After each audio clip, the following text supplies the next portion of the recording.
বাইলে মাছ সুন্দর।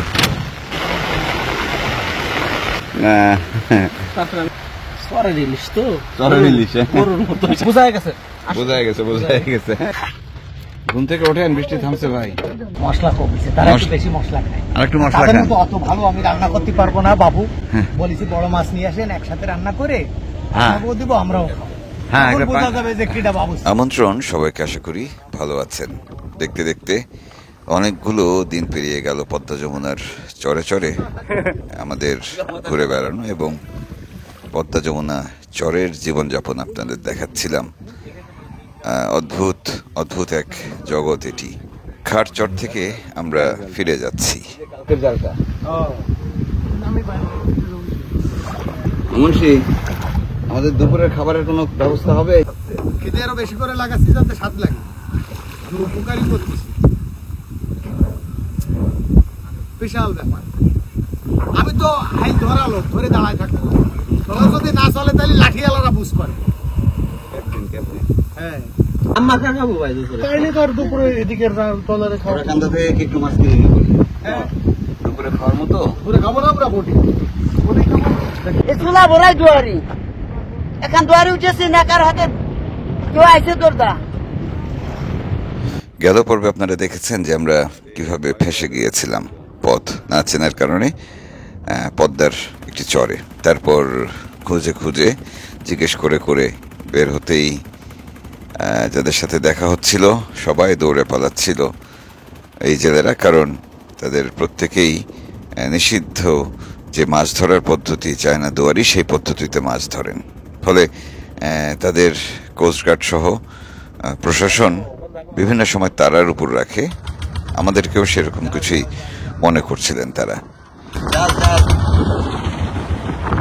তো এই যে দেখছেন চায়না দুয়ারি জাল, যেটি আসলে পুরো মানে নদী, বিল, ঝিল সবকিছুর প্রাণ বৈচিত্র্য রীতিমতো ধ্বংস করে দিচ্ছে। আচ্ছা, এই এত ভয় পেলে চুরি করা যায় আন্দাজে?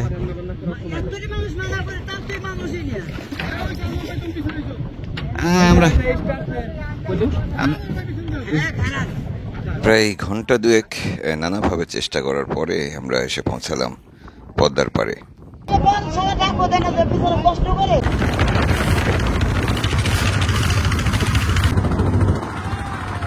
পদ্মা পেরিয়ে আমরা ওরাকান্দায় যাচ্ছি। ওরাকান্দায় একটি মাছের আড়ত রয়েছে। এখানে পদ্মা নদীর চারপাশেই মাছের আড়ত রয়েছে এবং সেগুলো এক একটি এক এক সময় বসে। মূলত বেশিরভাগ আড়ত ভোরবেলা বসে এই ওরাকান্দিতে, একটু দেরিতে বসে এবং যারা দেরিতে জাল তোলেন, মাছ ধরেন আশেপাশের, তারা এখানে এসে মাছ বিক্রি করেন। আমরা যখন পদ্মা পাড়ি দিচ্ছিলাম তখন নদীটি বেশ উত্তাল ছিল।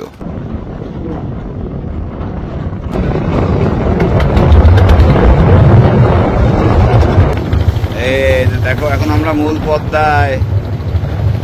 ভেবেছিলাম সকালের নাস্তা চলতি পথে করব, কিন্তু বেশ রোলিং থাকার কারণে সেটি সম্ভব হলো না। আমরা পদ্মা পাড়ি দিয়ে সোজা চলে আসলাম সেই ওরাকান্দা যে বাজার রয়েছে সেই বাজারের ঘাটে, এবং সেখানে আমরা সরাসরি মাছ বাজারে চলে গেলাম পদ্মার মাছ বেচে কেনা দেখতে। এ বাড়ি যাবে মনে হয় না? ধুন্দল কত করে নিল? এখন কি বাড়ি চলে যাচ্ছেন? মাছ নৌকাতে রান্না বান্না করেন? আপনাদের নৌকায় খাওয়া লাগবে একদিন। আমরাও রান্না বান্না করে খাচ্ছি। কাজলি মাছ ধরেন, কত করে বিক্রি হলো আজকে? 1500, আবার কম। কে কিনে এত দাম দিয়ে মাছ? আপনার মতো আমার মতো একজনে কিনে। রে বাবা, না কাজলি মাছ খুব স্বাদ। কাল হ্যাঁ, ও দেখছেন? ও আচ্ছা, সুন্দরবনের ভিডিও। সুন্দরবনে তো মেলা মাছ, এদিকে তো মাছ দেখতেছি না। কি হয়েছে? সকালে আমরা পান্তা ভাত খাবো এবং ট্রলারে থাকছেন আমাদের আনোয়ার ভাই, আনু ভাই। উনি আমাদের সকালের নাস্তার গোছগাছগুলো সেরে নেবেন। আমরা আড়ত থেকে মাছ দেখেই মাছ কিনেই ফেরত আসবো। ওরাকান্দা রাজবাড়ী জেলার গোয়ালন্দ উপজেলার পদ্মাপাড়ের একটি জনপদ। এই তোমাদের কি কাহিনীটা কি কি বিষয়? মাছ তোমাদের কাঁচাই খাওয়া লাগে? ওরে আনন্দ রে।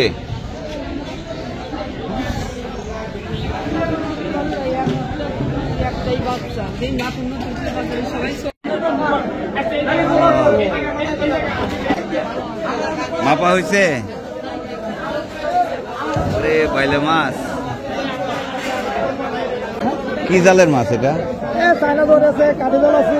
চায়না জোয়ারি কানি জাল। পদ্মাপাড়ের যে মাছের আড়তগুলো রয়েছে সেখানে নদীর মাছ হিসেবে মূলত ছোট মাছগুলো ওঠে, যেগুলো একেবারে ছোট ফাঁসের জালে আটকা পড়ে অথবা চায়না দুয়ারি জাল কিংবা রিং জালে আটকা পড়ে। এর বাইরে বড় মাছ বলতে তেমন কিছু নেই এবং এখানে মাছের দাম অনেক বেশি।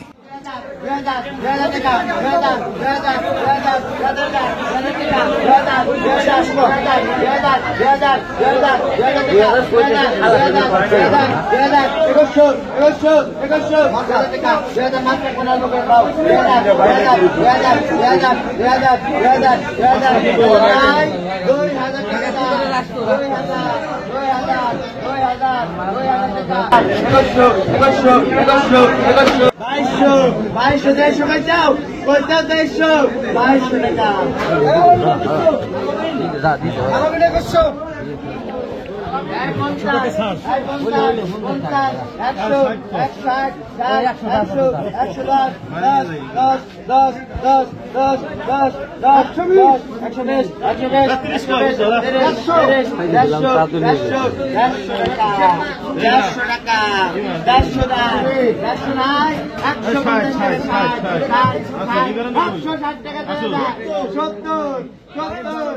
আমরা ওরাকান্দা থেকে মানে মাছের আড়ত থেকে ফেরত যাচ্ছি, দুপুর হয়ে যাচ্ছে, আমাদের বেশ ক্ষুধাও লেগেছে, সকালের নাস্তা হয়নি এখনো। আমরা রওনা দিয়ে দিচ্ছি, ট্রলারে উঠে পড়ছি। আজ সকালে পান্তা ভাত খাবো আর দুপুরে বেলায়েত সর্দার রান্না করবেন পদ্মার ইলিশ মাছ। এ কি, এ তো মেলা মাছ। একটু মাছ দেখায় যান ভাই।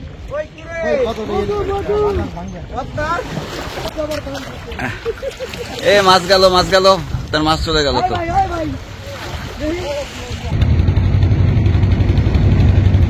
লবণ লাগবে।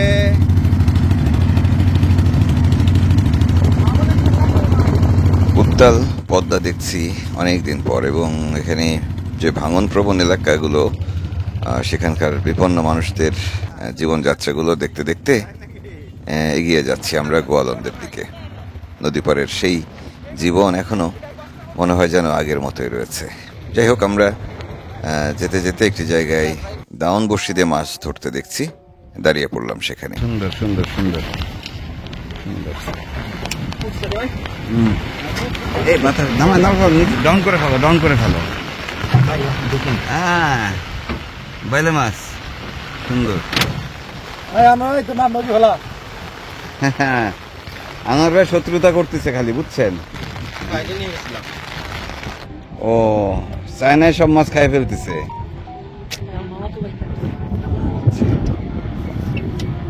তুলেন, তুলে শেষ করে ফেলেন।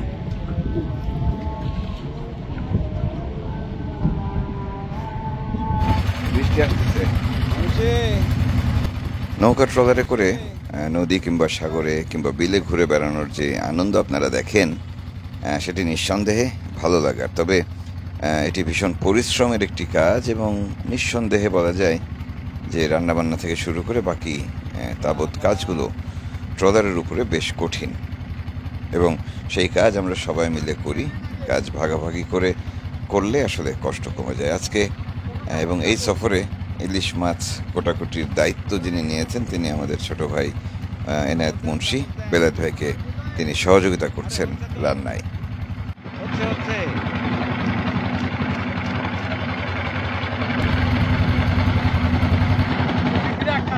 বিরাট কাজ করতেছে মুন্সি। যাচ্ছি গোয়ালন্দে, তবে যেতে যেতে হঠাৎ করেই বেশ ঝড় ছাড়লো, বৃষ্টি নামলো। দ্রুত নিজেদের জীবন রক্ষার জন্য আমরা একটি খালে ঢুকে পড়লাম, সেখানে বিরতি নিলাম এবং রান্নাবান্না সেখানেই হবে।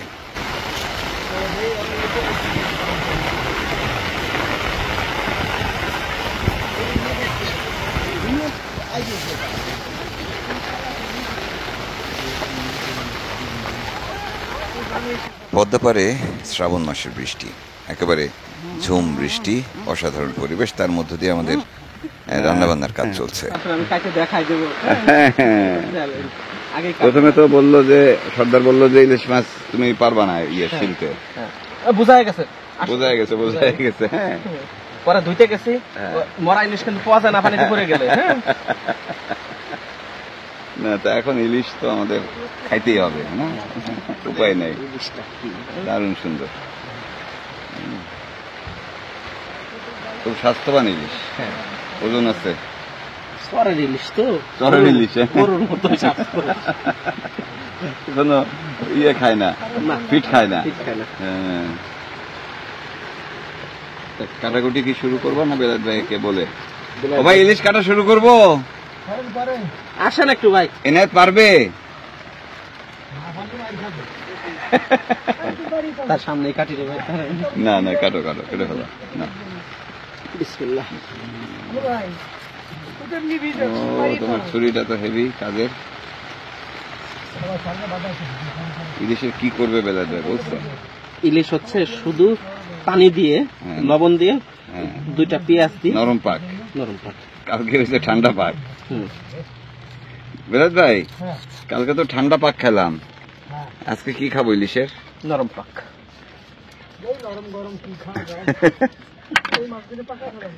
ইলিশ কাসুন্দি হতে পারে,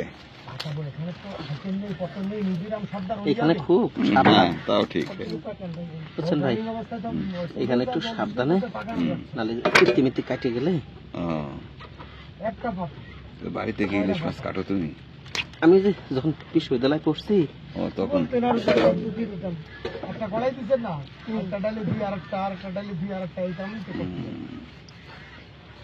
ইলিশ মাছের অনেক দাম এখন। ভাই কি করতেছেন? আমরা কাজ করতেছি ভাই। এখানে করেন না আমার কাছে ভাই, আপনি আমার বড় ভাই। ভাই বড় ভাই ছোট ভাই রান্না বান্না না হলে খাওয়া হবে না ভাই, বুঝছেন? আজকে রান্না করে করবো না জান, হ্যাঁ, আমি খালি খড়ি দিয়ে দেবো, আমরা না খেয়ে এই যে জিনিসটার ভয়ে ছিলাম ভাই। হ্যাঁ, এখন এ হচ্ছে পিত্তি। এটা যদি আমি ফেলে আগে সাইড করে দিই, এখন মাছ যে কেউ কাটতে পারবে। যে কেউ কাটতে পারবে। ও আচ্ছা, ডিমকে আলাদা বের করে ফেলবো ভাই। আর এদিকে দেখো বৃষ্টি নাই, লোকজন পলিথিন গায়ে দিয়ে বসে আছে। এ ভাই পলিথিন থেকে বেরোন। বৃষ্টি থামছে ভাই, ঘুম থেকে ওঠেন, ঘুম থেকে ওঠেন, বৃষ্টি থামছে ভাই। ভাই এই যে বেলায়েত ভাই, ভাই দেখছেন কত দূর আগে গেছে কাজটা। শোনেন শোনেন, পিত্তিটা আমি আগে সাইড করে ফেলছি, এখন মাছ যে কেউ কাটতে পারবে। না মাছ কাটালো ভাই, মানে নিলাম। মানে নিছেন? আচ্ছা মাছ কি পুরো একটা ফাইল করবো নাকি? না পেটি পেটি কেটে দেন। আটক মাছ, আটক ইস্যুতে দিন, ওই হাড্ডিতে কাটে, হাড্ডিতে কাটে ভাইয়া। হাড্ডি। এই যে রিজবি ভাই আছে বাবা, রিজবি ভাই আছে নাকি আমার দোকানে? এই যে কাটা কাটতেছে রিজবি ভাই আর গোপুরের দোকানে মাছে গেলে দুজনে খাইতে পাবো। ওরে দিয়ে কাটা ছিড়িয়ে খাওয়া সময় না না, মাছে মাছে ইয়া একটা না। এটা গেছে তো মানে নিল কি করে ভাই? আপনি আশ ফেলানোর সময় বলতেছেন এই কাজ কই দেখেন তো, দেখেন মাছ, মাছ কি ফাটে গেছে না? এই কাটার সময়, এই কাটা যখন মাছ খানতে পারতেছি তখন তো এখানে হিউজ শক্তি দেখো। হ্যাঁ, শক্তি দিয়ে খাটতেছে, অসুবিধা এইটুক না, অনেক মোটা হয়ে গেল না, একটু মোটা না হলে হবে না। হ্যাঁ ঠিক আছে, বেলায়েত ভাই বলুন। স্বাদ কমে গেছে কেন? আচ্ছা, আমি ভাবলাম কাটার কারণে কমলো নাকি। না, আমি আতঙ্কে ছিলাম, বলা যায় না ভাই, যে আতঙ্কে রাখছে আমার এসে। আমার মুখের ভয় পায় সবাই, শয়তানও ভয় পায় আমার কি বের হয়ে যাবে তত বলা মুশকিল। উপায় আছে। ও দেখেন বড় ভাই কি আছে, এই লোকটারে সময় কি কথা কওয়া যায়, তো খালাতো ভাই না, আপন ভাই। মা বলে দিছিল, মা বলে এই নিয়ে এসে দেখছি শতালোর শতালো।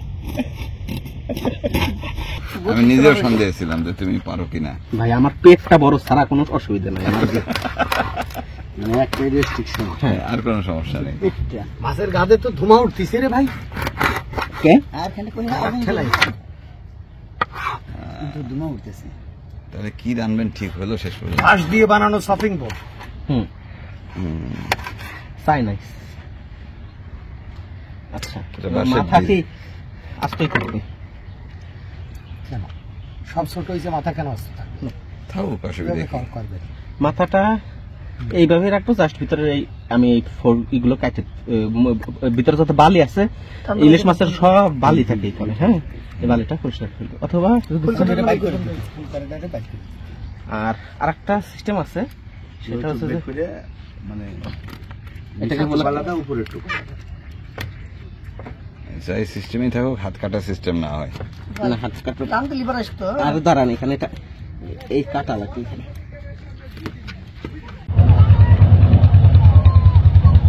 আমাদের মাছ কাটা বাছার কাজ শেষ হলো।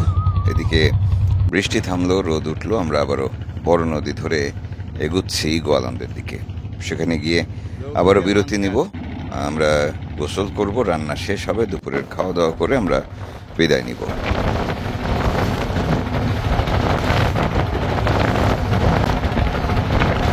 গোয়ালন্দ ঘাটে এসে যেখানে ইলিশ মাছ এবং বড় মাছ ধরার জাল পাতেন যে জেলেরা, তারা যেখানে নোঙর করেছেন তার পাশেই আমাদের ট্রলারটি রাখলাম এবং তাদের সাথে গল্পে আড্ডায় মেতে উঠলাম এবং এখানেই আমরা গোসল করব, দুপুরের খাওয়া দাওয়া করব। টিউবওয়েলের পানি দিয়ে রান্না করে তো ওই রান্নার স্বাদ হবে? একটু সমস্যা না নদীর পানি বাদ দিয়ে? নদীর পানি হলো ভালো। হ্যাঁ, ওই জন্য বললাম না, সে টিউবওয়েলের পানি দিয়ে রান্নতেছে তো সেই রান্নায় স্বাদ হবে না। তাদের তো লবণ পানির দেশের লোক, তো এখন ভাই নদীর পানি ব্যবহারের অভ্যাস নাই। হ্যাঁ বলেন। এটা সাদা কেন? সে জিজ্ঞেস করতেছে সাদা কেন? সাদা কেন? হলুদ দেননি? না, কিছু দেয়নি আমরা। মশলা কমিছে, তারা একটু বেশি মশলা খায়। আর একটু মশলা তাদের খান। মতো অত ভালো আমি রান্না করতে পারবো না বাবু। হ্যাঁ। বলেছি বড় মাছ নিয়ে আসেন, একসাথে রান্না করে হ্যাঁ। আপনাকেও দিব, আমরাও খাও। হ্যাঁ, তখন একটা বোঝা যাবে যে কিটা বাবু। কেন আপনারা কি বাড়তি মশলা খান? মশলা বলতে আপনারা যে সর সর আমরা দিয়ে নিয়ে খাই, আপনি সেটা খাবেন না। আপনারা আমরা দিয়ে তখন তরকারি দিই। এটা হ্যাঁ। কিন্তু পেঁয়াজ আর মরিচ আর কিছু দেই। পেঁয়াজ আর পেঁচে বসা কাঁচা। আমাদের ঠিক মতো খাওয়াচ্ছে না আমাদের ভাই, এ হলো সমস্যা। শোনেন, শহরের লোক তো বগিযোগী দিই, আমরা গ্রামের মানুষ, নদীর পাড়ের মানুষ। আমার বাড়ি হচ্ছে মোংলাতে, আপনি ইচ্ছে পদ্মায়, নদীর পাড়ের মানুষ। আমরা বগিযোগী দিয়ে কোথায়? পাটুরিয়া, আমার বাসা বাড়ি, আমি লোক আমার বাসা জাফরগঞ্জ। জাফরগঞ্জ। এই বাসা আবার আর আমার বাসা হচ্ছে সুন্দরবন। জায়গায় আমাদের লোকের এখন এই শহর থেকে যে বাবুরা আসছে, ওনাদের বগিযোগী দিয়ে যেমনি হোক খাওয়াই ছেড়ে দিই। বেলা পার করে দিতে পারলে কম। আমাকে ঝামেলা নেই, গোমর ফাঁস করবেন না, ঠিক আছে? এই কথা যেন জানতে না পারে। আপনারা খাইছেন দুপুরে? দুপুরে খাইয়ে পান খাচ্ছি দেখেন না। বাইরে হয়ে মাছ কিনে নিয়ে আইছে, এসছে খারাপ কথা। লজ্জার কথা আর হয় না। এসছে, লজ্জার কথা আর হয় না। বাইরে হয়ে না, তারা তো ধরে বড় বড় মাছ। এখন একটা ওই একজনে আম খাচ্ছে দেখে, 8 কেজির মাছ আম কিন্তু তো টাকা যাচ্ছে। ভালোবেসে টকাম দিচ্ছেন খাইতে। সাধু ভাই এনে দিছে। ও যাক, তাদের ভালো আছেন। হ্যাঁ, না ঠিক আছে। চকলেট দেন থাকো।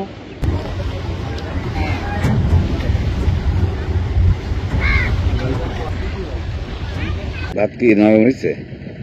হয়েছে, অসুবিধা কি? নরম বানায় ফেলেছি। হ্যাঁ, আপনার ভাই আমি যদি আগে চেক করতাম তাহলে তো আমি ভাত ফিরে আবার রান্না করতাম। আমি তো নরম ভাত খাই না। ওই যে তাকায় আছে বড় ভাই। ওর তো কেন নোট দরকার, আমি যাওয়ার সময়। এনে তুমি যদি না কুটে দিতা মাছটা, তাহলে আজকাল ইলিশ খাওয়া হয় না আমাদের। বিরাট বিরোধিতা করছে ইলিশের, বুঝছো? মুন্সি নেই, সে দেশে মানুষ বসবাস করে। হ্যাঁ।